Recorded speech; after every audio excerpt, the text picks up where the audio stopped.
दीपा समझ न पा रही थी कि ऐसी स्थिति में वह क्या करे, कहाँ से लाए पैसा, किस प्रकार मुकदमा लड़े विजय का, किस प्रकार बचाए अपने प्यार को।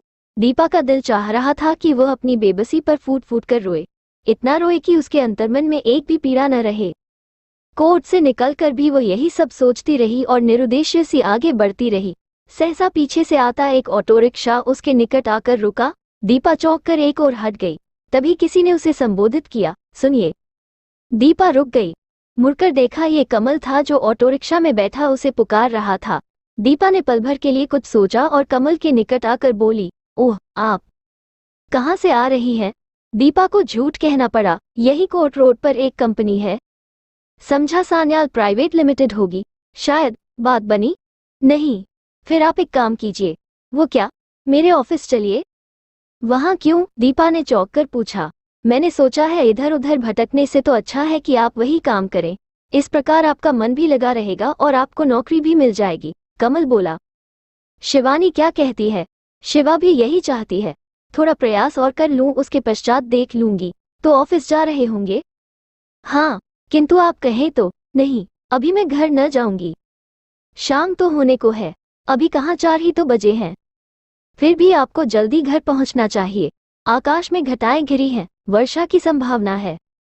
जी। दीपा ने केवल इतना ही कहा और आगे बढ़ गई। कमल का ऑटो रिक्शा वहां कब तक रुका यह उसने जानने की कोशिश न की। चलते चलते उसके सामने फिर वही उलझने आ गई, और जब उलझने किसी प्रकार भी न सुलझी तो उसने अपने आप से प्रश्न किया, तो क्या उसे कमल का प्रस्ताव मान लेना चाहिए, विवाह कर लेना चाहिए उससे?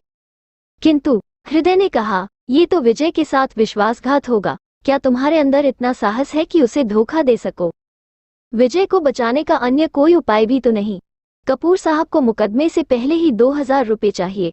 इतने रुपयों का प्रबंध मैं कहाँ से, और यदि रुपयों का प्रबंध न हुआ तो? इस प्रकार दीपा का हृदय भी उलझकर रह गया।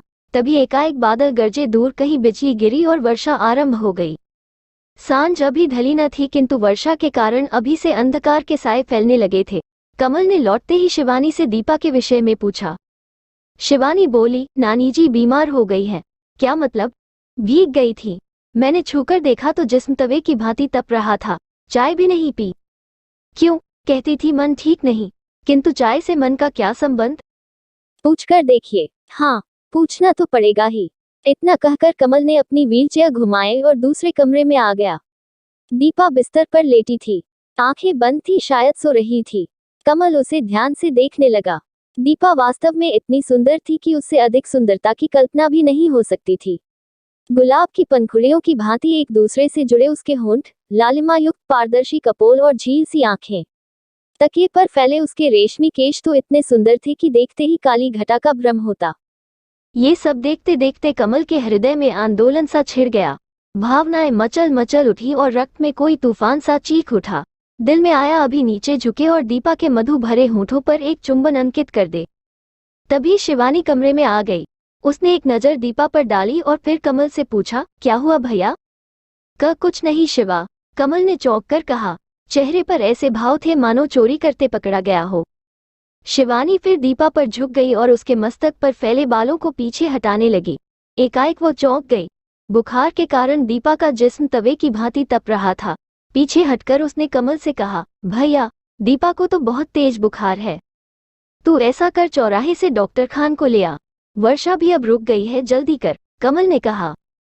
शिवानी तुरंत तैयार हो गई और चली गई। उसके चले जाने पर कमल ने अपनी व्हीलचेयर आगे बढ़ाई और दीपा के मस्तक को छूकर देखा। शिवानी ने झूठ न कहा था। दीपा को वास्तव में तेज बुखार था।